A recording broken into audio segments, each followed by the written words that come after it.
I've been cooking since I was about 8 years old. It's my own way of being an artist.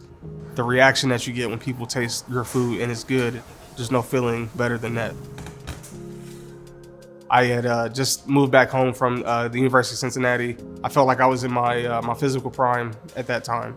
I'd always been an athlete, I was young, so heart failure wasn't something that was on my radar. So the first thing I experienced was like wheezing in my sleep.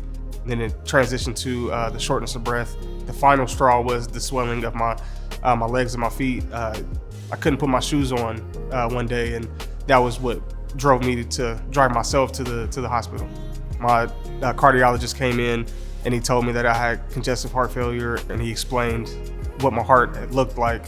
He said it should be shaped like a football normally, but it's shaped like a basketball, so my heart was enlarged.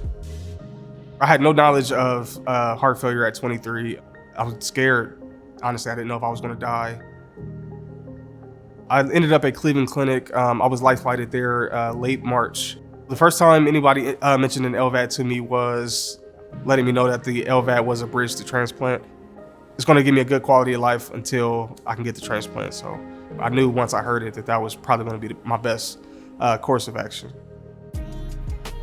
I've been on HeartMate 3 for about 6 years now, and my life has changed so much with the LVAD, giving me a very positive outlook on my life and a good quality of life. It allowed me to pass on not only my story, but my knowledge to people who are going through the same things that I am.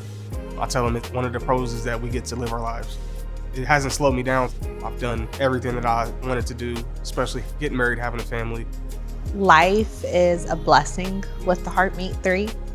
To be here a few years later and he has a daughter and we have a life as husband and wife, and I'm so grateful because that wouldn't have been possible, obviously, if he wasn't here. I could not imagine where I would be without them. They are the reason that I push forward, that I get up to go to work. I just try to take advantage of the moments that we get, whether they're big or small. I have a very deep appreciation for the HeartMate 3 that makes sure that I was still able to be here.